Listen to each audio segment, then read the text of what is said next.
Para lograr su programa de soberanía en el tema de las importaciones de fármacos, recientemente se anunció una inversión por 10,000 millones. ¿Importaciones de? De fármacos. Ah. Sí, y lograr la soberanía en este tema. Se anunció recientemente también inversiones por 10,000 millones de pesos y un reencuentro con el sector farmacéutico por su parte.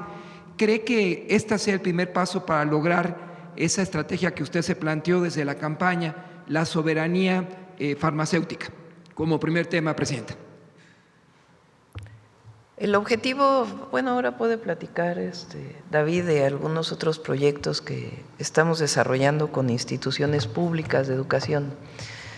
El objetivo es producir más medicamentos en México, que no tengamos que depender tanto de la importación y que sean a buen precio, porque también no queremos que aumente el precio de los medicamentos. Entonces vamos muy avanzados, no solamente en inversiones nacionales y extranjeras en farmacéutica en nuestro país, sino también nuevos desarrollos que tienen que ver con investigación y desarrollo en nuestro país para comenzar a producir a través de Birmex vacunas, por ejemplo, que dejó de producir. México producía prácticamente todas sus vacunas a través de instituciones públicas. En el periodo neoliberal eso se acabó. Y ahora queremos retornar a producir parte de las vacunas o algunas de las vacunas. Para ello, pues hay un convenio especial con el Instituto Politécnico Nacional. No sé si quiera, secretario, platicar un poco más y otro día presentamos todo esto con gusto. Sí, se está tratando de fortalecer la producción nacional de fármacos en el país. En fechas recientes hemos firmado 3 convenios, uno, el que mencionaba la presidenta, con el Politécnico y Birmex, para tratar de producir vacunas. En un principio trataremos de producir la vacuna sincicial respiratoria, que tiene que ver con las infecciones pulmonares, y también la vacuna de sarampión producida ya en México. También hemos firmado con la UAM, con la Universidad Autónoma Metropolitana, la posibilidad de desarrollar alimentos funcionales, alimentos que puedan ser sanos y que puedan estar orientados para el manejo de diabetes e hipertensión arterial. Ya comentaremos con un poco más de detalle después cada uno de esos. Y estamos explorando con la UNAM, con las facultades e institutos de física y de ingeniería de la UNAM, estamos viendo la posibilidad de preparar la materia prima que se requiere, que se llaman APIs, materia prima para la formación de medicamentos. Esas materias primas se preparan a partir del petróleo. México tiene petróleo y queremos preparar ese tipo de sustancias que actualmente dependemos en gran cantidad de lo que venía de India y de China. México tiene el potencial de petroquímica de poder desarrollar esas materias primas. Son algunos de los ejemplos de cómo queremos enfocar la producción de fármacos nacionales. Presidenta, una pregunta en lo particular sobre su estado de salud. ¿Cada cuándo se practica su check-up? Como todas las mujeres, hay que ir cada año, por lo menos. Aunque ayer me decían que la Organización Mundial de la Salud, en el caso de las mastografías, lo que recomienda es cada 2 años, a menos que haya algún riesgo en la primera detección. Por eso se hizo el cálculo del número de mastógrafos para una revisión bianual. En mi caso, pues, la hago cada año. Finalmente, Presidenta, con relación a los eventos registrados recientemente en Michoacán, el lamentable deceso de un productor limonero, ¿usted ha vuelto la mirada hacia el modelo de seguridad planteado en Cherán, Michoacán, que es un modelo exitoso? Es un municipio autónomo, respeta a la alta investidura que usted representa, pero también se rige por los usos y costumbres y arroja resultados importantes porque desde 2011 pues ya el crimen organizado no le afecta, no arrasan sus bosques. ¿Cree que sea necesario en otra mesa de trabajo y con el Gabinete de Seguridad un acercamiento con el modelo de Cherán? Es toda una discusión. No quisiera en este momento entrar a ese tema. Lo podemos platicar uno de los días del Gabinete de Seguridad. Es muy triste y lamentable la muerte de este dirigente de producción y comercialización de limón. Hoy presentó una larga presentación el secretario de Seguridad y Protección Ciudadana y tiene que haber justicia en este caso. Y está pues todo el Gabinete de Seguridad apoyando a la Fiscalía y al Gobierno de Michoacán para poder llegar a los responsables. Muchas gracias. Salud. Gracias, Presidenta. Muy buenos días a todas, a todos, a todas. Liliana Noble de Pulso Saludable. Presidenta, celebro que por fin alguien nos voltea a ver, porque, y las doctoras están de acuerdo conmigo, porque cuando te toca hacerte la mastografía y llegas, pues llegas inexperta, no sabes. El problema en el país, y usted lo ha mencionado muy bien y qué bueno que se dice, es no importa tanto quién te lo hace, porque en ese momento hay alguien que le está guiando si la imagen es la adecuada o no, regresan, van, vienen, etcétera. El problema en el país es quién interpreta esta mastografía. No quiero que se malinterprete, pero sí tenemos un problema serio de quién interpreta, y esto recae en un nulo entrenamiento para estos médicas y médicos. El expresidente Andrés Manuel López Obrador, cuando era jefe de gobierno, tuvo esta idea de llevar en camiones los mastógrafos a otros sitios de la ciudad, pero también los físicos médicos, que esta es una especialidad importante, son los que tienen que volver a calibrarlos para que este mastógrafo tenga las características adecuadas para que cumpla con el objetivo, es dar una buena imagen. En ese sentido, Presidenta, yo quisiera preguntarle cuáles son los compromisos, cuáles serían estas rendiciones de cuentas que ustedes le pedirían a los gobiernos que están seguramente adheridos al IMSS y al Bienestar, para que se cumplan estos plazos de los 30 días del diagnóstico y los 21 días del tratamiento, y si se requiere cirugía, etcétera. Esa sería mi primera pregunta. Gracias. Pues más que pedirle cuentas a los estados, lo que estamos haciendo es este modelo integral, es un antes y un después en la atención de cáncer de mama, que es la principal causa de muerte para las mujeres. Es decir, no es suficiente, como bien dices, con que haya mastografías. Bueno, primero tiene que interpretarse. Una vez que se interpreta y se encuentra algún riesgo, pues tiene que hacerse una biopsia en algunos casos. ¿Quién interpreta esa biopsia? Y después, suponiendo que se detecta que en efecto hay células cancerígenas, pues entonces, ¿cuándo te toca la atención? Entonces, el programa que estamos presentando es para realmente hacer un modelo integral, universal, para todas las mujeres mexicanas, que el riesgo principal está en mujeres de 40 y más años, que tengan la posibilidad de hacerse una mastografía cada 2 años, que si encuentran que hay y un ultrasonido, que si encuentran que hay algún riesgo, puedan dirigirse a hacerse la biopsia, y en caso de tener cáncer, que pueda hacer la atención temprana. Entonces, por eso son 1000 mastógrafos y 1000 ultrasonidos que se van a adquirir, y el personal técnico que tiene que operarlos. 20 centros, además de los que ya existen, solamente de interpretación de la imagen. Entonces, si te hiciste la mastografía en un lugar alejado, no necesariamente ahí a lo mejor te interpretan, pero vía internet pasa tu imagen a un lugar en donde ahí los están interpretando y te pueden dar el resultado de una manera expedita. Si tienes algún riesgo, pues ya te dirigen al centro oncológico de tu estado para que ahí pues puedan hacer la biopsia y en caso de encontrar que tienes cáncer, pues de inmediato iniciar tu tratamiento.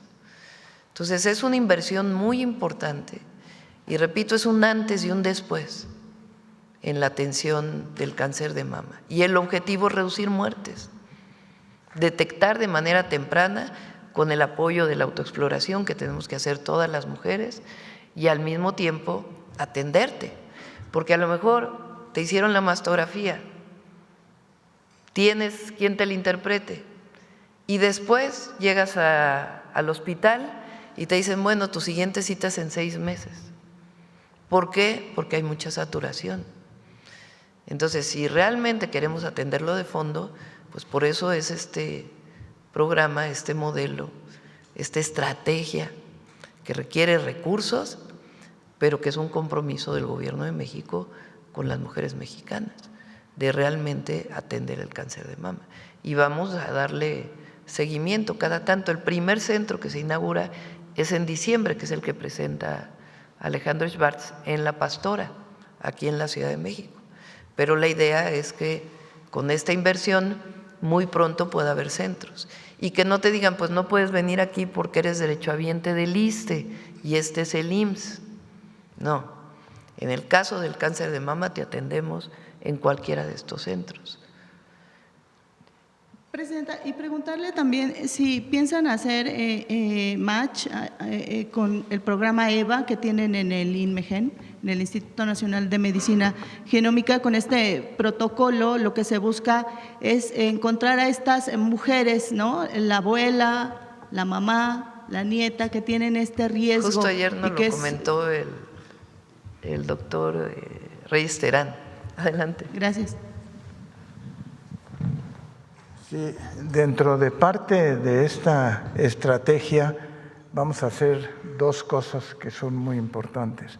Una es el análisis de la biopsia. El análisis de la biopsia requiere una cosa que le llamamos inmunofluorescencia, que es detectar si la mujer tiene receptores precisamente hormonales en su biopsia para tomar una decisión adecuada de qué tratamiento es el que requiere. El otro punto que es muy relevante en el manejo es la determinación de los marcadores genéticos en la biopsia. Por una parte la inmunohistoquímica y por otra los marcadores genéticos. Y también dentro de la estrategia de prevención, lo que queremos es que cuando alguien haya tenido un cáncer de mama, veamos a sus familiares del género femenino insistiendo en la detección temprana y en caso de que existe evidencia de que hay un componente hereditario, tener los marcadores genéticos. El Instituto Mexicano de Genética, el Instituto Nacional de Genética, es un centro de alta especialidad que lo vamos a poner al servicio de este programa de cáncer de mama. Gracias. Gracias, doctor. Y también preguntarles, la presidenta de la Comisión de Salud de la Cámara de Diputados, Valeria, tuve la oportunidad de entrevistarla hace un par de semanas atrás y ella me decía, presidenta, que ellos están trabajando sobre las guías que se conocen y toda la infraestructura actual en el tema del cáncer de mama, porque decía que tienen un atraso de entre 9 y 10 años. Yo quisiera conocer si trabajarían en conjunto, no solamente con la Ciudad de México, sino con todo el país. Entiendo que aunque se llame cáncer de mama, se maneja por factores genéticos, hormonales, de diferente manera. No es tan fácil, no sé si está bien utilizar esta palabra, para generar una guía de práctica clínica o si sería posible generar una guía de práctica clínica para poder ayudar a más médicos a tener un tratamiento más certero y oportuno para estas mujeres. Vamos a trabajar con las 3 instituciones.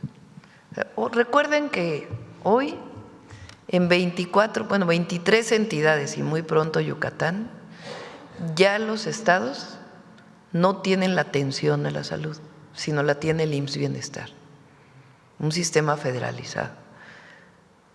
¿En qué estados no está esto? En Chihuahua, en Nuevo León, en Aguascalientes, en Jalisco, en ¿qué me falta? Querétaro, Guanajuato, Durango, Coahuila. Ahí no hay IMSS Bienestar. Entonces, en los estados donde hay IMSS Bienestar, vamos a dividir el trabajo entre el ISSSTE, el IMSS y el IMSS Bienestar para estos centros. En el caso donde no hay IMSS Bienestar, pues será el ISSSTE y el IMSS con los que se trabajará para llevar a cabo este modelo. Y obviamente pues hablando con los gobernadores, pero es un programa federal que tiene el objetivo de atender realmente a las mujeres en la prevención, en la detección temprana y en la atención al cáncer de mama. Esto incluye obviamente los mastógrafos que ya existen, que son 650, van a ser parte del sistema, pero ahora pues hay mastógrafos más modernos que tienen imágenes digitales que pueden enviarse al centro de análisis que vamos a tener y al mismo tiempo pues la mejor atención en los centros oncológicos para las mujeres. Mi última pregunta sería sobre este tema de cáncer de mama. ¿Qué pasa en el caso de los caballeros? Si esta mamá sufrió de cáncer de mama o alguien en la familia de primera línea, ¿el caballero también tiene que someterse a algún tipo de estudio? ¿Está pensado también para estos hombres? ¿Corren riesgo? Gracias.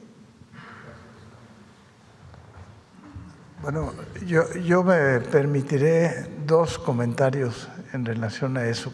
En lo que tiene que ver con los hombres, no tendríamos ese factor de riesgo, pero existe, es todavía en pequeña cantidad que existe el factor de riesgo. Se justificaría un examen genético solo en caso de que varios miembros de la familia hubieran tenido cáncer de mama. Es más relevante en las mujeres. Y también en relación a su pregunta que hacía, a su comentario, estamos diseñando desde hace 4 meses unos programas nacionales de atención médica para el cáncer. O sea, una vez que se detecte, para lograr esas metas que queremos en tratamiento, saldrán lo que nosotros llamamos PRONAM, en lo que se está trabajando fundamentalmente en la mujer, en cáncer de mama y cáncer cérvico-uterino. Entonces, esos programas nos darán la posibilidad de tener una estrategia de tratamiento unificada en el país, tanto de diagnóstico, de qué pruebas están indicadas, qué tratamientos están indicados, cuándo tener que referir de un médico de atención primaria hacia un médico especialista. El tratamiento implica toda una estrategia distinta en lo que tiene que ver cáncer de mama. Por eso es que la toma de la mastografía para la detección temprana es muy importante y por otra parte la biopsia se vuelve muy relevante. Y en base a lo que sale en la biopsia y a los marcadores es que se determina la necesidad de hacer o no marcadores genéticos en el caso de una mujer y muy pocos en el caso de un hombre. Afortunadamente para el género masculino la frecuencia de cáncer de mama es mucho más baja que lo que sucede en la mujer. Gracias, doctor. Presidenta, hace un par de semanas tal vez fue el Roche Press Day, no es un comentario, es importante decirlo así, porque ahí estuvo presente el subsecretario Eduardo Clark, dándonos una ponencia a todos los periodistas de América Latina que trajeron, bueno, la sede ahora fue en México. Extraordinaria presentación que hizo el subsecretario acerca de cómo se mueve el sistema de salud actualmente, muy abierto, muy transparente para la compra de los medicamentos. Y luego hubieron ciertos talleres y me preguntaba mucha gente de otros países, todo el mundo la felicitaba y hablan cosas muy, muy extraordinarias de usted como mujer, etcétera. Pero también uno de los cuestionamientos, Presidenta, era cómo abonar a esta confianza a nivel nacional, porque se habla de que los lugares de cambio son los mejores lugares para la creatividad y para poder explotar todas esas áreas que tienes ahí guardadas y que no quieres dar a conocer. ¿Cómo echar mano de esta apertura que hay en el gobierno para que se pudiera consolidar que todo el país ya esté en esta expansión de los sistemas de salud, de la descentralización tan urgente y necesaria que se requiere para que todas esas personas puedan tener acceso a los programas que ustedes están ahora mismo ofreciendo y que no haya esta necesidad de caminar de un estado a otro en búsqueda de la atención? El IMSS Bienestar, o sea, la decisión de que tu sistema de salud, de que el sistema de salud de un estado pase a ser parte del IMSS Bienestar, es una decisión del gobierno del estado, no es obligatoria. Se firma un convenio y ese convenio hace que poco a poco vayas trasladando tu sistema de salud al del IMSS Bienestar. ¿Qué ventajas tiene? Por ejemplo, cuando fui jefa de gobierno, me tocó firmar, Zoe estaba a cargo en su momento, el convenio de pasar el sistema de salud de la ciudad al IMSS Bienestar.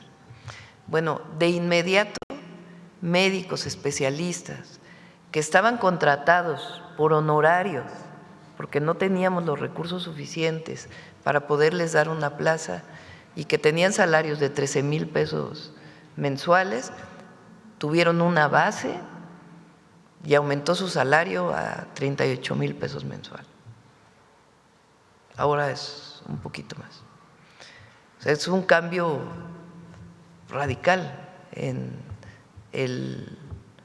la percepción salarial y las prestaciones que tiene un médico en el IMSS Bienestar. ¿Qué estamos haciendo ahora? Eso fue el diseño del presidente López Obrador. ¿Qué estamos haciendo ahora? Pues consolidando ese modelo.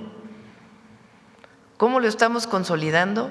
Pues garantizando el abasto de medicamentos, garantizando que todos los quirófanos estén abiertos, garantizando que todos los médicos, o sea, que tenga suficientes médicos generales, especialistas, familiares en cada uno de los lugares, garantizando el equipamiento en los centros de salud, con la clínica es nuestra, es decir, garantizando el sistema de salud.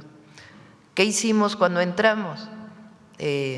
Entre otras cosas, fortalecimos el sistema de estructura territorial del IMSS Bienestar. Hoy hay un jefe, un coordinador general del IMSS Bienestar por estado, coordinadores regionales y a su vez cada coordinador regional atiende a ciertos centros de salud y tantos hospitales dependiendo de la región que le corresponda. Y tienen reuniones pues semanales, a veces varias a la semana con los responsables para ver qué problemática existe. Además, pues estos protocolos nacionales de atención médica, que con especialistas médicos defines qué medicamentos son necesarios para atender un padecimiento, una enfermedad, porque antes era a la solicitud del médico. Y la solicitud del médico podía ser cualquier medicamento, y había centros de salud que pedían 1,000 medicamentos y centros de salud que pedían 100, a pesar de ser del mismo tamaño. Ahora todos son, ¿cuántos, Alejandro? ¿Cuántos medicamentos? 147, porque ya hay protocolos de atención médica que tienen que seguir todos los médicos del país,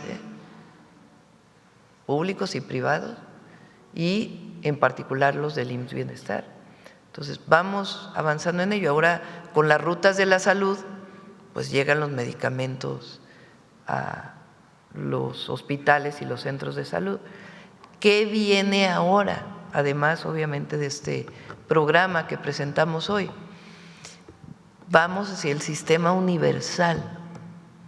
A partir de enero del próximo año, enero, febrero del próximo año, queremos que todo mexicano y mexicana tenga una credencial, que cada credencial le va a decir que pertenece al sistema de Salud Pública. Ahí va a decir, tú eres derechohabiente del ISSSTE y tu clínica que te toca es esta. Y a partir de ahí tener un expediente médico por cada mexicano y mexicano, obviamente con todo el resguardo de seguridad de datos personales. Que si trabajaste en una empresa privada y saliste después de esa empresa privada y ya no tienes IMSS, bueno, que el IMSS Bienestar pueda checar tu expediente médico aunque ya estás en el IMSS Bienestar y no estás en el IMSS. Y vamos hacia la universalización, es decir, que no importa de dónde seas derechohabiente, te puedas atender en cualquier lugar. ¿Cómo podemos hacer eso? Pues con todo el proceso de digitalización, que va a llevar pues, por lo menos 1 año y medio, 2 años. Pero queremos dejar el gobierno, si el pueblo de México no lo permite después de la revocación de mandato, queremos dejar el gobierno con un sistema universal de salud, donde cada mexicano y mexicana sepa dónde le toca atenderse, que haya un expediente clínico para cada uno y que esté pues todo el sistema digitalizado.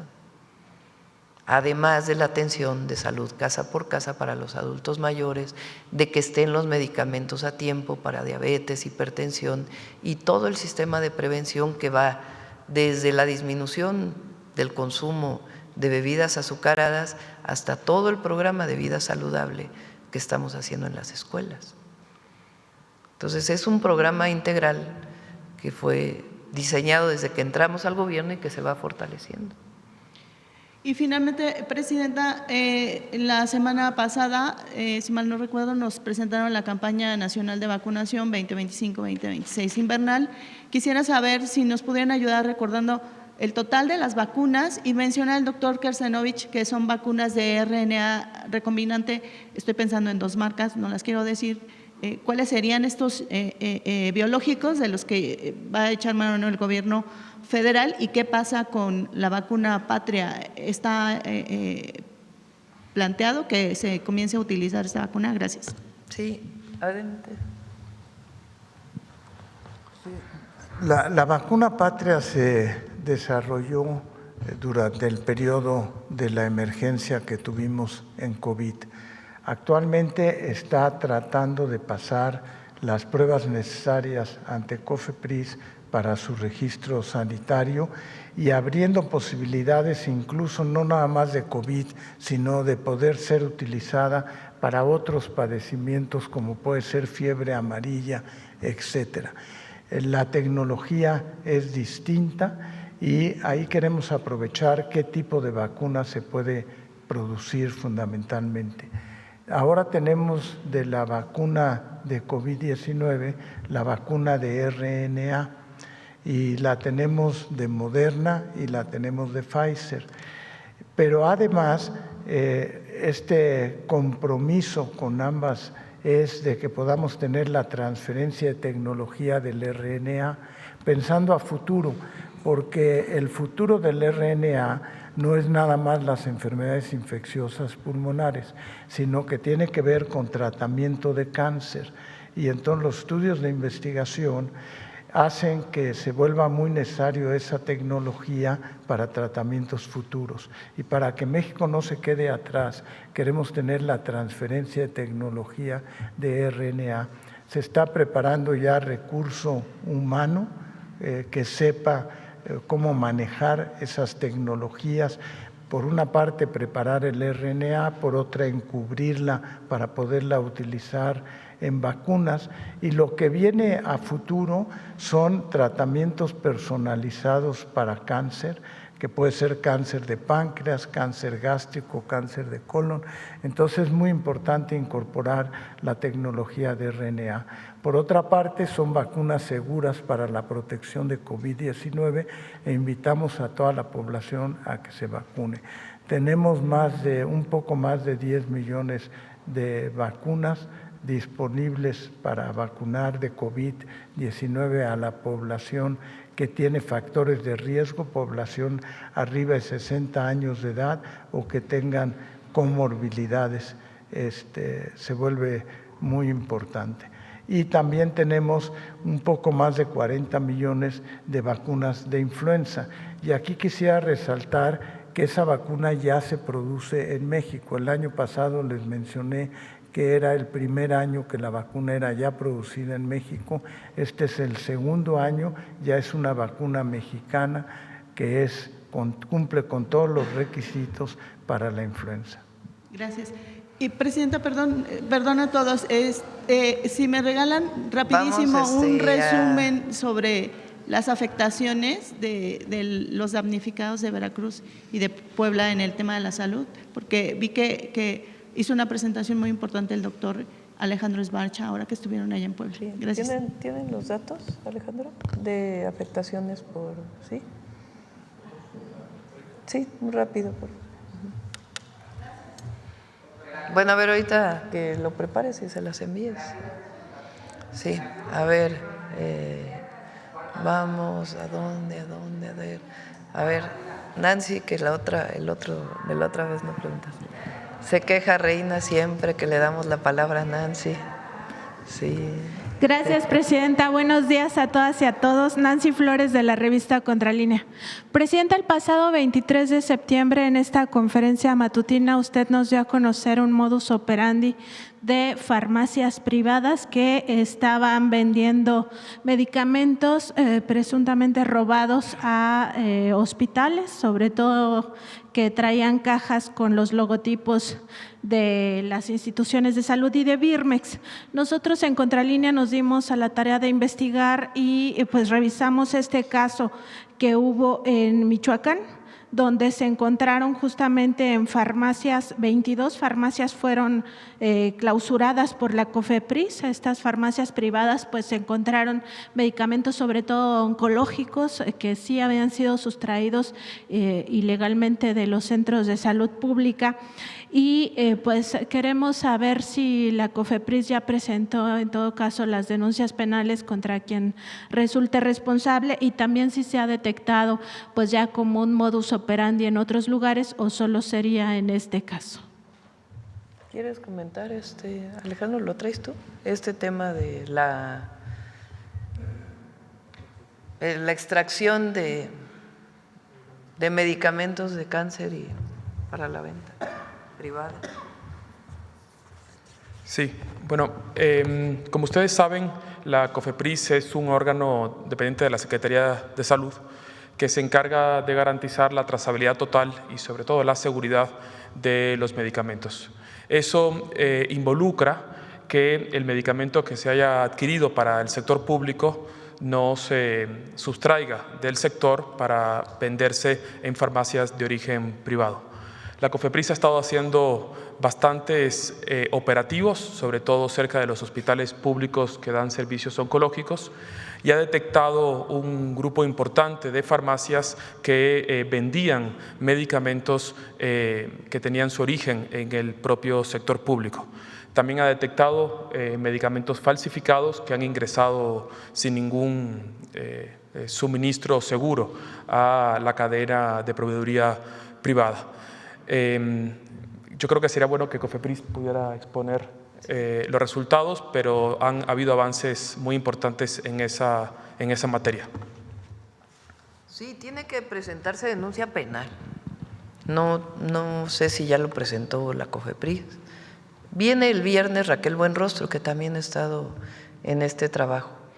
El viernes, esta semana, vamos a presentar el tema de los ventiladores, o ella va a presentar el tema de los ventiladores, el tema del portal de transparencia, que también nos han preguntado, y le voy a pedir que presente este tema. ¿Cómo fue que se dieron cuenta de que esto estaba ocurriendo? ¿Cómo se llamó a la COFEPRIS para que suspendiera la operación de estas farmacias? Y las denuncias penales que tienen que hacerse. Es cualquiera que trabaje en un hospital público, extraiga un medicamento para venderlo en la farmacia de la esquina, pues es un delito y tiene que ser presentada la denuncia. Presidenta, en el tema de los ventiladores se tratará… Y luego la farmacia que vende un medicamento que dice del sistema de salud o del IMSS o del ISSSTE o del IMSS Bienestar. En el tema de los ventiladores se tratará con detalles si ya fueron pues retirados estos ventiladores de Philips que los dos, o sea, va a hablar sobre los ventiladores de Philips que sí ya fueron retirados y también de otra pregunta que hizo un reportero sobre Jorge ¿se llama? Ajá, sobre el tema de los ventiladores que se adquirieron durante el COVID. ¿Qué pasó con este contrato? También va a dar toda la explicación.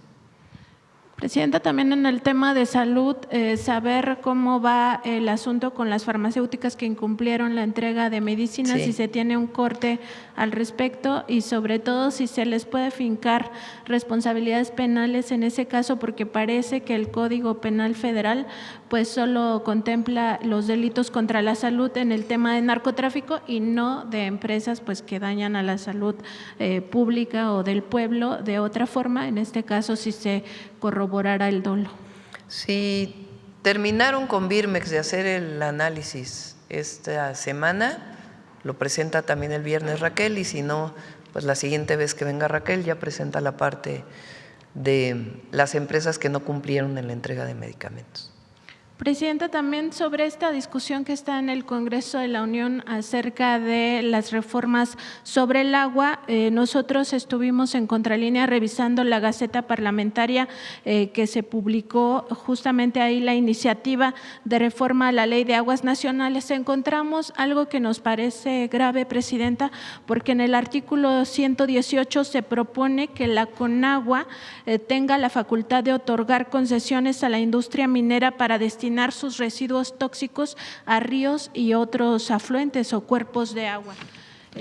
Textualmente, la iniciativa propone, y lo cito, para el otorgamiento de concesiones sobre cauces o vasos y sus zonas federales para la disposición final de residuos mineros, depósitos de aguas residuales de uso minero, se deberán acreditar las medidas necesarias de protección a núcleos de población, zonas productivas, cuerpos de agua o ecosistemas. Cierro la cita. Actualmente eso está prohibido y aquí el tema, Presidenta, es preguntarle si se pudiera revisar este punto en particular, porque conocemos pues los daños que se han causado en el caso del río Sonora y este derrame tóxico del Grupo México, que se han detectado 5 metales pesados, que no se ha podido limpiar todavía. Eso ocurrió desde 2014 y sí nos parece que pues estaría ahí. No debe ser, vamos, se tiene que revisar, si así es la redacción se tiene que revisar. El objetivo de la Ley Nacional de Aguas esencialmente es evitar la comercialización del agua o la transmisión de una concesión de un privado a otro privado. Es el principal objetivo de esa ley, además pues de la actualización de algunos temas. Pero este artículo, por supuesto, debe revisarse porque no debe ser como está redactado. Presidenta, y finalmente en el caso del Tribunal Federal de Justicia Administrativa, usted ya adelantaba que en algún momento se podría reformar también pues para hacerlo acorde con el nuevo Poder Judicial de la Federación, que ya está democratizado. Aquí pues el asunto es que este tribunal lleva casos muy importantes como el tema de deudores fiscales, sobre todo grandes contribuyentes que no quieren pagar los impuestos, y se habla de que estos casos pudieran representar hasta el 4% del PIB nacional. Preguntarle, porque hay un caso de 26 magistrados y magistradas que ya terminó su gestión en este año 2025 y se han amparado para seguir en el cargo. Esto, pues evidentemente, en un contexto de corrupción dentro de este Tribunal Federal de Justicia Administrativa, pues llama la atención, pues quizá están haciendo grandes negocios y por eso se están amparando. Y también falta que se nombren 23 personas para que sean pues sustitutos en estas vacantes de magistrados y magistradas de salas regionales y la sala metropolitana. Preguntarle si se puede hacer alguna revisión al respecto, sobre todo en el caso de estos que se han amparado, pues para no dejar el cargo. Presentamos y fue aprobado para los ministros de la Sala Superior. Ya hay nombramientos, a ver si los tienes ahí. Ya se nombraron y ya tienen que tomar posesión en estos días. Ya los aprobó el Senado, son personas pues honestas, con una historia de reconocimiento. Entonces son quienes propusimos, ya fueron aprobados por el Senado y viene ahora el nombramiento de jueces, no de magistrados, sino de jueces. Y también hay una propuesta. Ahora, las modificaciones que se enviaron de todas las leyes relacionadas con la reforma al Poder Judicial también tienen reformas que tienen que ver con el Tribunal Administrativo, sobre todo en el caso de tiempos de resolución. Entonces, ahí ya hubo una primera reforma y bueno, ya vendrá una siguiente revisión. Pero por lo pronto, todos los de la Sala Superior ya fueron nombrados. Gracias, presidenta. Sí. A ver, vamos a ver acá la compañera de proceso y luego acá. Gracias, presidenta. Dalila Escobar, de Proceso. Primero, preguntarle sobre el tema del asesinato de este líder limonero, Bernardo Bravo. Unos días antes había emitido algunos mensajes en los que hablaba de que en el campo había crisis.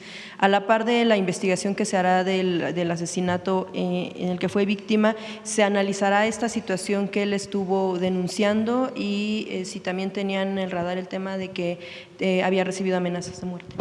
Sí, le voy a pedir al secretario de Seguridad que haga un comunicado de la protección que tenía él y las medidas también que se tienen que tomar también para la familia.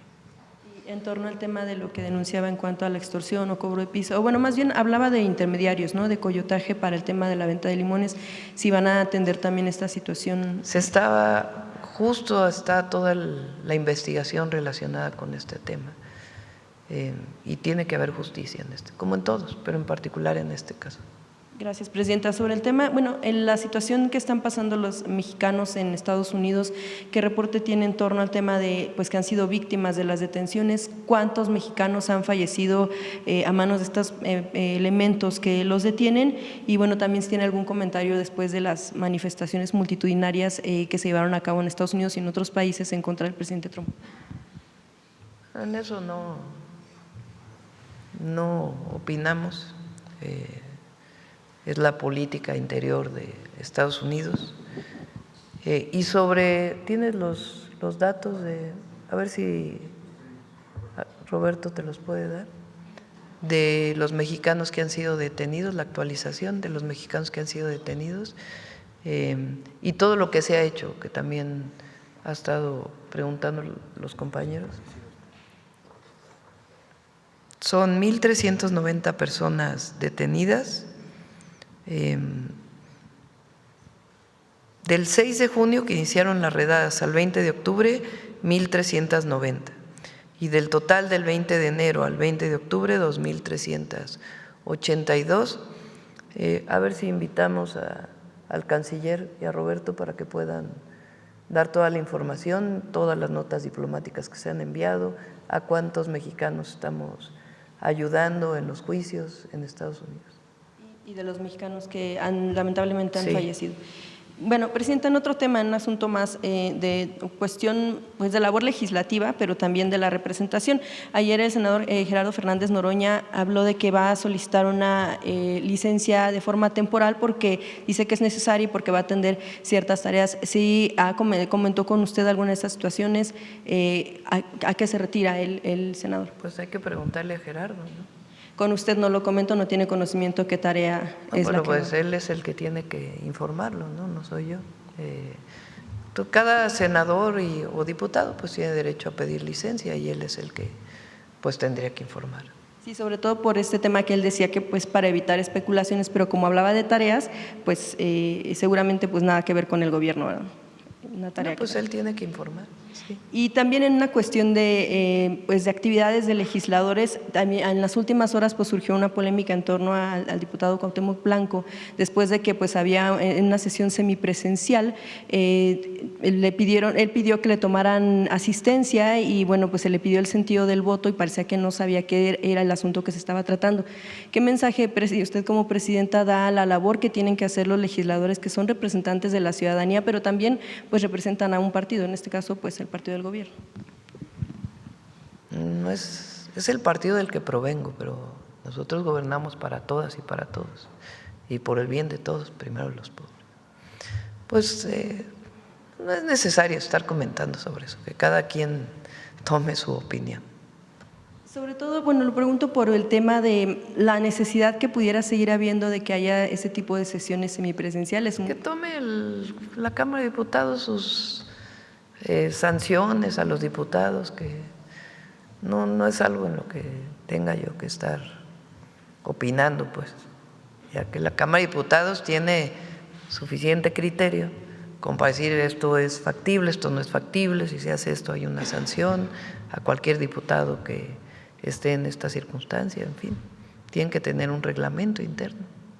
Gracias. Y finalmente, sobre un tema, ¿cuándo van a presentar? Había mencionado que van a presentar un informe sobre lo que está sucediendo en Tulum con el tema del Parque del Jaguar. Es un reportaje que salió desde inicios de este mes en proceso, después, por supuesto, retomado también en redes, que preguntarle si esto se mantiene en torno al tema de que va a seguir habiendo un cobro, solamente se va a reducir o se va a eliminar en algunos accesos para que la gente pueda entrar libremente. Está viendo Josefina, nuestra secretaria de Turismo, y ya lo presentará.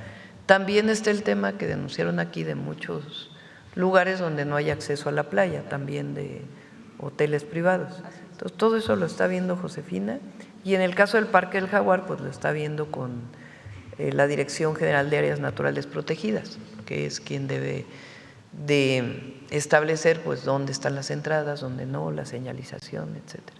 ¿Van a presentar entonces un informe sobre eso o no? Sí, va a venir la secretaria de Turismo para presentar todo lo que tiene que ver con Tulum, y también Edna Vega, porque tiene que haber un programa de ordenamiento territorial junto con el municipio. Todavía no hay todo fecha. Eso se está trabajando. No, yo creo que la próxima semana puede venir. Gracias, Josefina. Sí.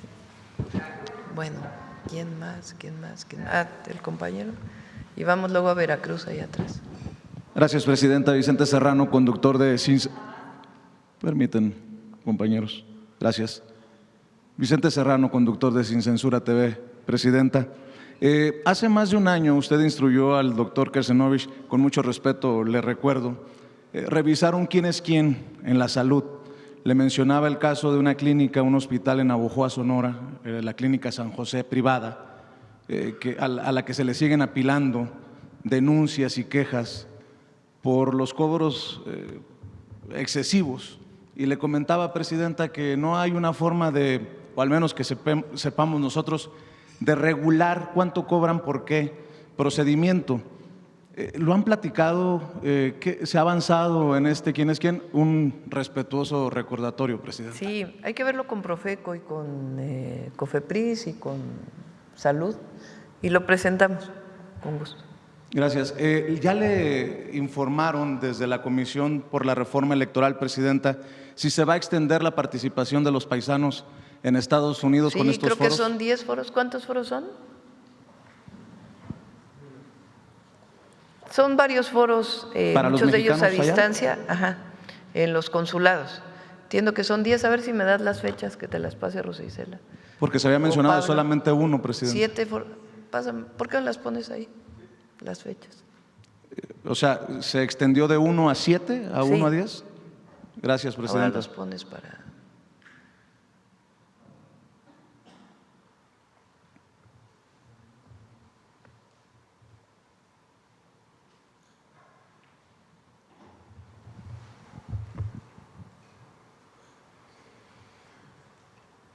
Viernes 31 de octubre, Los Ángeles, que te digan la forma de conectarse o presencial. 5 de noviembre, Sacramento. 6 de noviembre, Seattle. 7 de noviembre, Chicago. 14 de noviembre, Dallas. 18 de noviembre Atlanta, 21 de noviembre Washington y 27 de noviembre, no, eso ya es otra cosa, 7. Le agradezco, Presidenta, por tomar en cuenta nuestra solicitud. En este sentido, Presidenta, la ocasión anterior que estuve por acá, le preguntaba sobre los casos de presuntas violaciones de derechos humanos y usted pedía la información y creo que no se la pasaron. No, sí la tengo. De hecho, se emitió creo que un comunicado ese día.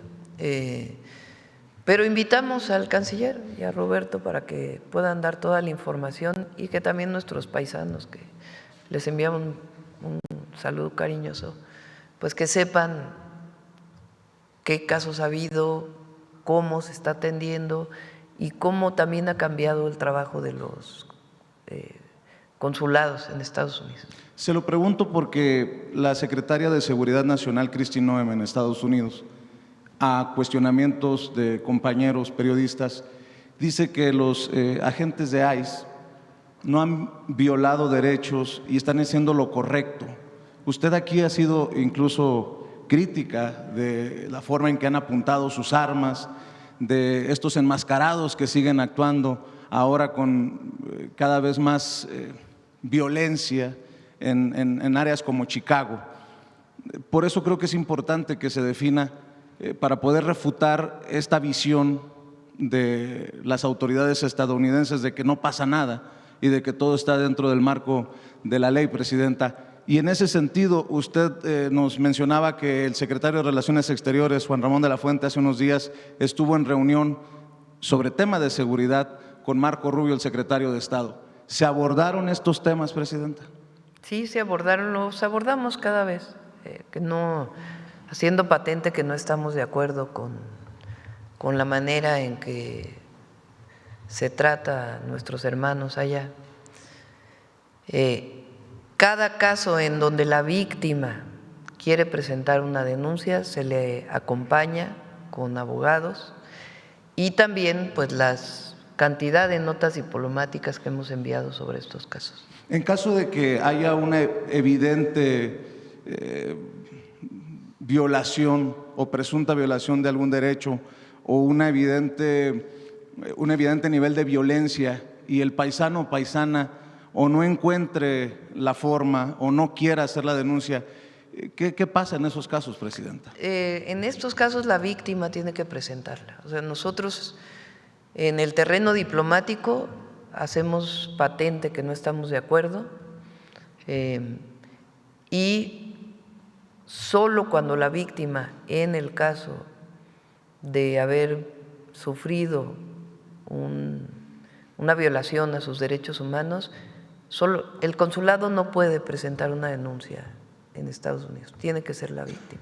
Y para cerrar, Presidenta, ayer usted fue crítica de esta fiesta de relanzamiento del logo del PAN y no sé si desde la investidura presidencial puede haber algún llamado para que más allá de partidos, de colores, haya un cierre de filas por los damnificados. Y se lo menciono porque una de las políticas que participaba, política ciudadana porque dice que no es del PAN, Xóchitl Gálvez, formaba parte de esto, pero ella es originaria de uno de los estados en donde hay más comunidades incomunicadas. Usted hablaba de una falta de empatía, hablaba de cómo se debieron de haber esperado por lo menos unas 2 semanas, pero pareciera que están listos para el ataque y la crítica, pero no para extender la mano a nuestros hermanos en necesidad. ¿Alguna opinión acerca de esto mientras usan las redes para criticarla? También en los últimos días he visto que están en lo menos importante, un partido de fútbol del Cruz Azul, esta fiesta del relanzamiento del PAN, y en ese sentido quería escuchar su reflexión, Presidenta. Pues cada quien, ¿no?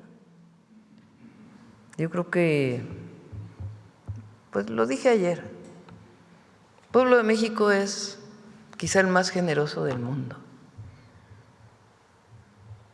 Y nosotros somos eso.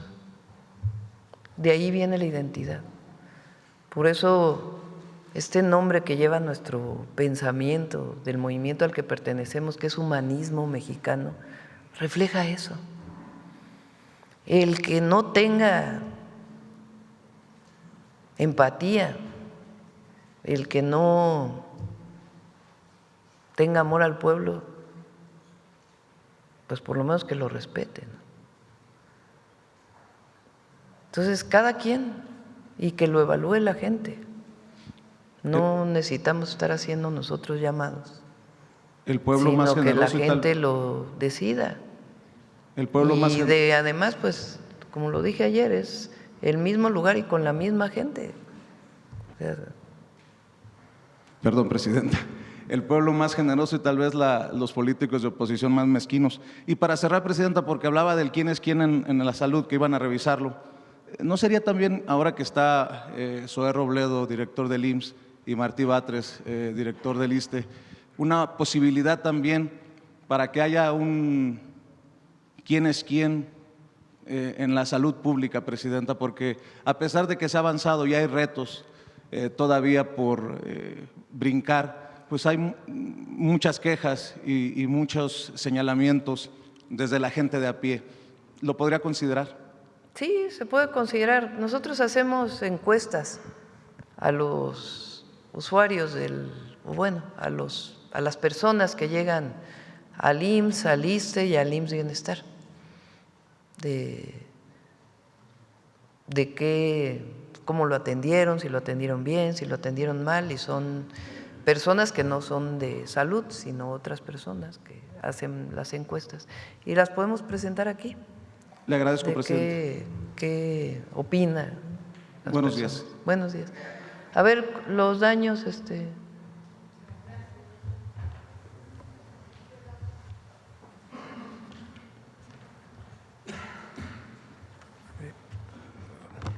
Bueno, señalar que estas acciones son las acciones que tiene desplegadas el IMSS Bienestar en este momento en los estados afectados. Si bien el despliegue de todo el sector salud es mucho mayor y es en estrecha colaboración con el IMSS Bienestar, el IMSS, el ISSSTE, Pemex, CEMAR y SEDENA.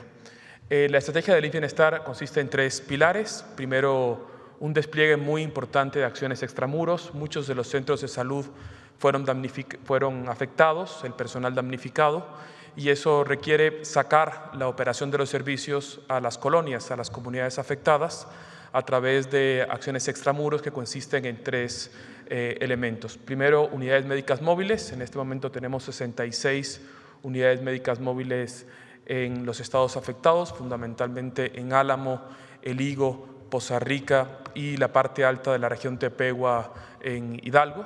151 carpas médicas, todas con abasto de medicamentos, una enfermera, un médico y un promotor de salud. Y justo lo que comentaba la presidenta, con la conformación de la estructura del IMSS Bienestar hay 212 equipos regionales y tenemos 47 desplegados en las zonas afectadas. Luego adelantamos las rutas de la salud para garantizar suministro a los centros de salud y a los hospitales. Se prevé una demanda aumentada de los usuarios a nuestras unidades, pero también llevar medicamentos a este despliegue fuera de las unidades y llevar medicamentos a los albergues, donde también tenemos un puesto de atención clínica. Y el tercero es la vacunación, una macroestrategia que coordina la Secretaría de Salud, en el cual el IMSS Bienestar ha puesto hasta el momento 44,000 vacunas en las zonas afectadas. ¿Será cuánto, Presidente? bueno, también está el IMSS y el ISSSTE. ¿Quieren muy rápido? Sí, pero lo comentamos, claro que sí, Presidenta. Sobre las afectaciones ya se ha ido reportando, la mayor que tuvimos fue de un hospital rural en Puebla, el Hospital de La Ceiba, en la Junta Auxiliar de Villa Ávila Camacho, allá en Jicotepec. Sin embargo, este hospital, en un puente con ambulancias con el hospital del IMSS Bienestar, que está en la cabecera municipal de Jicotepec, ha resultado fundamental, porque la atención sigue llegando y entonces se traslada. Sin embargo, ya el hospital empieza a operar, está dando ya servicio en la parte de urgencias y también en 2 unidades médicas móviles ahí instaladas, que son trailers con 2 consultorios que pueden ofrecer atención sin necesidad ya de trasladar a los pacientes. Las otras afectaciones importantes que tuvimos fue particularmente la de la unidad de medicina familiar en Álamo, que tuvo una importante entrada de agua, no hubo, además de las pérdidas materiales, otras cosas que lamentar. Y ahí lo que hemos trabajado con todo el sector es que en la parte del colotero se instalaron 3 unidades, 3 trailers, digámosles así, con consultorios para poder seguir recibiendo atención, no solamente de la gente de Álamo, sino también de quienes se acercan y de otras comunidades. Y algo muy importante, en el caso ya no de Veracruz, en el caso de Hidalgo, las zonas más alejadas, donde tenemos unidades médicas rurales, de lo que antes era el Coplamar, pues han seguido atendiendo. Y hay 2 hospitales fundamentales para nosotros, que son Zacualtipán y también el de Huejutla, porque muchas de las comunidades apartadas, la gente sale de su comunidad cuando tiene una necesidad de atención médica, se hace camino, y hemos fortalecido mucho, no solamente con el personal, sino con más personal, médicas y médicos especialistas, personal de enfermería, abasto suficiente de medicamentos, una revisión completa del funcionamiento de los equipos en estos 2 hospitales. Vaya, creo que son de las 2 afectaciones más grandes que hemos tenido, pero estamos ya en la recuperación de los servicios de manera regular.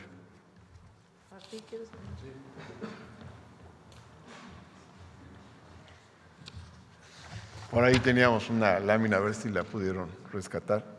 Muchas gracias. Estos son los datos de ayer por la mañana, que reunimos en la reunión de salud con el secretario David Kersenovich. Para entonces, informamos, habíamos dado 21,412 atenciones médicas en territorio. Hemos aplicado 18,000 vacunas, ya son ahorita más de 20,000 vacunas aplicadas por el ISSSTE. Entregamos 31,000 medicamentos a la población. En los hospitales del ISSSTE llegaron 194 personas. Quiero decir que prácticamente todos están fuera, salvo una persona. Todavía continúa en el hospital de Pachuca porque es oxígeno dependiente, es una persona de Huehuetla, Hidalgo. Llegó el agua y se llevó su equipo de oxígeno y entonces la tenemos ahí atendida. Tiene un problema pulmonar crónico y tiene diabetes, entonces la seguimos atendiendo ahí en Pachuca, en el Hospital Columba Rivera. Pero todas las demás personas han salido. Estando en Poza Rica me informaron en el hospital, en la clínica hospital de Poza Rica, que habían llegado varias decenas de personas, pero con alguna lesión leve se les atendió, no necesitaron hospitalización. Hemos desplegado 230 brigadas en los 5 estados afectados y hemos desplegado también 1,379 brigadistas, una gran cantidad de brigadistas. Quiero comentar que muchos de estos brigadistas son compañeros de otros lugares. Aquí quiero hacer un reconocimiento que ha habido compañeros de la Ciudad de México, del Estado de México, del Hospital Regional de León, Guanajuato, del Hospital Regional Bicentenario de Tultitlán, del Regional Centenario de Morelos, de Tacuba, del Centro Médico 20 de Noviembre, del Ignacio Zaragoza, del 1 de octubre, compañeros de la Subdelegación de Querétaro, de la Subdelegación de Guerrero, de la Subdelegación de Tlaxcala, de Aguascalientes, compañeros del Fobiste, compañeros de Superiste y de los compañeros que no son de esos estados, son 445 que se trasladaron de sus entidades federativas para ayudar en las tareas sobre todo de vacunación, medicación, atención médica en esta región, en estas zonas afectadas. Tenemos la unidad médica más afectada, como comenté la otra vez, es Álamo. Ha habido más unidades afectadas, se están atendiendo, la presidenta nos va a apoyar para su rehabilitación y seguimos nosotros trabajando en estos territorios. En esta parte, ya en la siguiente fase, pues sobre todo Querétaro y San Luis Potosí están saliendo ya de lo más delicado y estamos concentrando mayor apoyo, sobre todo en Hidalgo, en Veracruz, y vamos a seguir trabajando con estas tareas, sobre todo la que nos insistió más la presidenta, que son las brigadas médicas en territorio para la vacunación y medicación. Muchas vacunas contra tétanos, por ejemplo, pero no solo esas, sino otras vacunas también contra la influenza, contra el neumococo, en fin, otras vacunas que se están aplicando en esta zona. Gracias, presidenta. Una cosa más. Nos pidió la presidenta ayudar a la reconstrucción de una telesecundaria en Tamazunchale, San Luis Potosí. Y entonces estamos donando un predio que era un superiste que ya no se usaba desde hace mucho tiempo y se va a construir ahí la telesecundaria. Ya le entregamos el día de ayer el inmueble a la Secretaría de Educación Pública. Gracias, presidenta. ¿Quieres comentar algo? Sí, si me pasa la presentación, por favor. Desde la Secretaría de Salud diseñamos una plataforma que nos permite recolectar los datos tanto del IMSS Bienestar, del ISSSTE y de lo que se está desplegando por la Subsecretaría de Promoción a la Salud. Hasta el momento hemos dado 91,500 atenciones en municipios afectados. Ahí ven lo que cada una de las instituciones ha trabajado y ha desempeñado. La siguiente, por favor. Hemos aplicado un poco más de 49 millones de vacunas y tenemos disponibles todas las vacunas, incluyendo el BCG que ya había llegado y está disponible para todos los recién nacidos, y ahí está distribuido por todos los estados 49,000, un poco más de 49,000 vacunas al día de ayer. La siguiente, por favor. Han sido hospitalizados 1,708 pacientes durante el periodo de esta emergencia, no todos como consecuencia de una emergencia, sino por distintos motivos, pero la parte importante es que tenemos disponibilidad. Tenemos en la zona más de 350 camas disponibles en caso de que se necesite. La siguiente, por favor. Hemos logrado egresar a 109 pacientes durante ese tiempo, fundamentalmente de aquellos que fueron internados por algún motivo como consecuencia de la emergencia. La siguiente, por favor. Están desplegadas brigadas que en forma cotidiana, esto era la cifra del día de ayer, 376 brigadas ese día, con 1,368 personas componiendo esas brigadas, y van cambiando las cifras en forma cotidiana. La siguiente, por favor.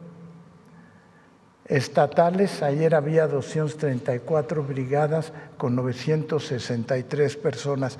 Las brigadas van cambiando porque tenemos brigadas de vacunación, brigadas epidemiológicas, brigadas de vectores, según se van liberando y podemos tener acceso a distintas zonas que fueron dañadas. La siguiente.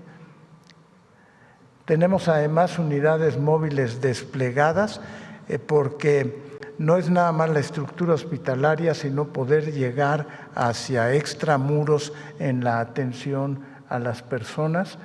La siguiente, por favor. Y creo que es la última. Muchas gracias. Veracruz, ¿hay atrás? Gracias, presidenta. A propósito del censo de bienestar que se está haciendo ahora en Veracruz por las lluvias torrenciales, también se está haciendo un censo en materia de infraestructura educativa. En el marco de eso, el día de hoy publicamos en Subjetivo una entrevista con estudiantes de la Universidad del Conde. Esta universidad fue suspendida, le colocaron sellos de suspensión por no contar con el REBOE. Y los alumnos que me buscaron, a los cuales entrevistamos, pues bueno, me compartieron un audio donde el rector de esta universidad les estaría pidiendo una cooperación de 2,000 pesos para mantener un litigio en contra de una periodista que de hecho acude a esta mañanera. Entre otras cuestiones, bueno, este censo educativo, el que está llevando la SEP, está identificando pues la infraestructura educativa que ha sido afectada, pero también aprovechando la presencia de la SEP ahí, pues colocaron los sellos de suspensión, que por cierto fueron ya tapados, me hicieron llegar la información, estos alumnos fueron tapados con mantas en esta universidad que ofrece cursos de medicina estética. Preguntarle, Presidenta, si por su conducto Profeco o la SEP podrían verificar, bueno, que esta escuela cumpla con todos los elementos para impartir pues una materia que entiendo en México aún carece de ciertas regulaciones, como lo es la medicina estética. Los alumnos temen que no se les entregue su título universitario, pues ya son generaciones los que no han podido recibir el título y las colegiaturas rondan, pues son superiores a los 10,000 pesos mensuales. Lo vemos, si nos das los datos con más detalle, le pedimos a Mario Delgado a Mario Delgado principalmente, que pueda revisarlo. Correcto. Ahora, si me permite otra pregunta, Presidenta, el pasado 18 de octubre, el Sindicato Único de Trabajadores al servicio del Estado de Nayarit denunciaron una serie de violaciones graves a los derechos humanos y laborales, pues más de 150 policías encapuchados y armados, presuntamente enviados por la Fiscalía Estatal, desalojaron violentamente a trabajadores que mantenían una protesta pacífica frente al Palacio de Gobierno. Además, se han abierto carpetas de investigación en contra de 200 sindicalizados por obstrucción de vías de comunicación con amenazas de judicialización, suspensión de sueldos y despidos, pues lo que se hacía en el pasado, lo que se hacía en el PRI gobierno. Presidenta, preguntarle cuál es su opinión, porque en los momentos más álgidos de protesta en Ciudad de México, pues no hay represión, no hay policías que vengan y desalojen por más, digamos, disturbios que puedan provocar acá en Ciudad de México. Preguntarle, Presidenta, cuál es su opinión. ¿Es válida la represión en los gobiernos de la 4T fuera de la Ciudad de México? Vamos a revisar el caso. No tenía conocimiento, lo revisamos y damos nuestra opinión. De hecho, los sindicalizados le envían una carta que, si le parece bien, la puedo dejar aquí, donde le piden su apoyo para que una especie de intermediario del gobierno federal pueda acompañar los procesos de negociación y se evite la represión. Sí, le pido a Rosa Isela, la secretaria de Gobernación, que vea el caso. Ok, correcto. Por último, Presidenta, solo retomando el tema de Cuauhtémoc Blanco, la forma telemática, así se le conoce por lo menos en el INE, y otros cuerpos colegiados como ahora la Suprema Corte de Justicia, pues han ocupado el pretexto, el argumento del COVID-19 para poder sesionar a distancia. Pero ese es un reglamento que se reformó en el 2020 en el marco de la crisis. De hecho, usted, también como jefa de gobierno innovó con estas conferencias de prensa a distancia. Sin embargo, este pretexto de sesiones telemáticas pues ya nos actualiza en pleno 2025. No solo es la Cámara de Diputados, insisto, es la Suprema Corte, es el INE, son los consejeros del INE que sesionan desde su camioneta, hoteles. También conocimos de otros servidores públicos que sesionan desde aviones. ¿Usted qué opina de las sesiones telemáticas en cuerpos colegiados? Pues a veces pueden funcionar, ¿no? Por ejemplo, nosotros para la reunión el comité de emergencia que tenemos a las 7:30 de la noche todos los días por esta situación, pues nos reunimos a distancia, porque hay compañeros que están en Álamo, hay compañeros que están en Poza Rica, otros compañeros que están en alguna zona de Hidalgo. Los gobernadores pues no los voy a hacer venir mientras está la emergencia a reunirnos aquí todos los días. Entonces es un instrumento que a veces ayuda, como todo, pues no puedes abusar de este instrumento, sobre todo cuando pues se trata de sesiones fundamentales para la decisión de la República, ¿verdad? Entonces, por eso digo, depende pues de cada institución cómo se regula. No voy a opinar yo cómo trabajan en el INE o en la Cámara de Diputados. Opino sobre lo que no estoy de acuerdo en términos de la discusión política o por alusiones personales, como dirían. Pero si trabajan a distancia o no, pues es algo que tienen que revisar ellos. Gracias, presidente. Vamos con humanismo mexicano.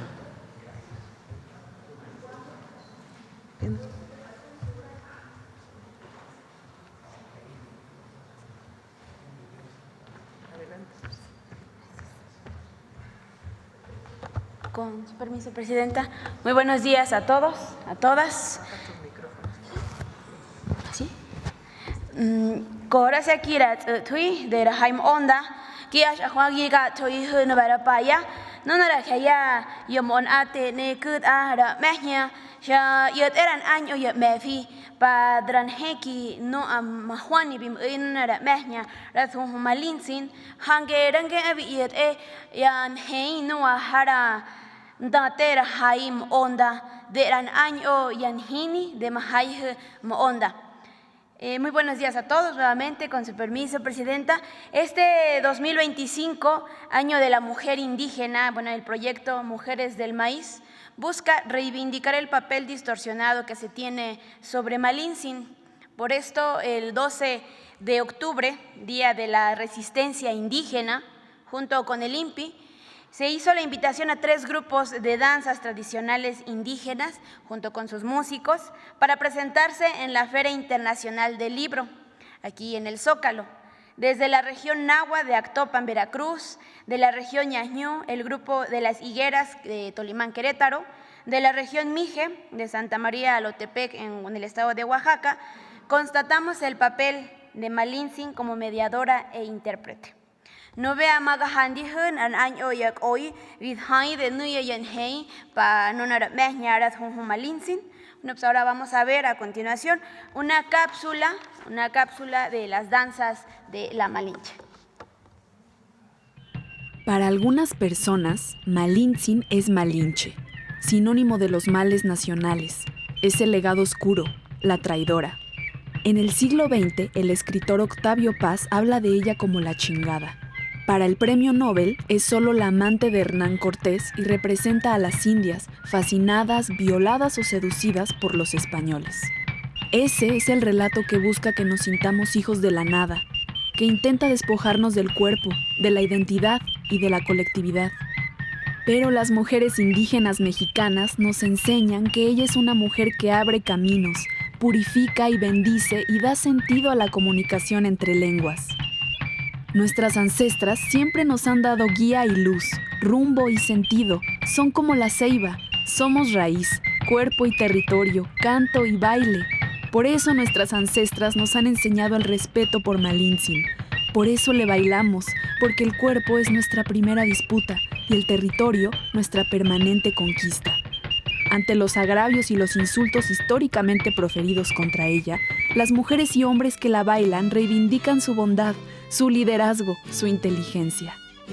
En la región zapoteca, a las niñas se les anota en un listado desde el día de su nacimiento para tener el privilegio de danzar como Malintzin. Entre los mijes de Alotepec existe un profundo rito que vincula la danza, el canto y la recreación teatral del papel que jugó Malintzin como lengua, como palabra que arregla. A esta danza se le conoce como Coloc Axpe o danza de los coloquios. En Veracruz, donde se dice que nació, existe en Actopan una danza muy antigua que se ha revitalizado con aportes de nuevas generaciones. En el centro del país, en Tolimán, Querétaro, se realiza la danza de Malinche, un ceremonial en honor a la serpiente de 7 colores, es decir, al arco iris, deidad venerada antes de la conquista por los huastecos del sur y que adquiere el nombre de Malinche en recuerdo de este personaje. Las danzas, cantos y homenajes de muchos de nuestros pueblos originarios nos muestran que somos herederos e hijos de un extraordinario legado de grandeza que radica en la memoria y el justo reconocimiento de los papeles que cada miembro de la comunidad juega para resistir, sobrevivir y nunca abandonar los principios comunitarios que nutren al humanismo mexicano.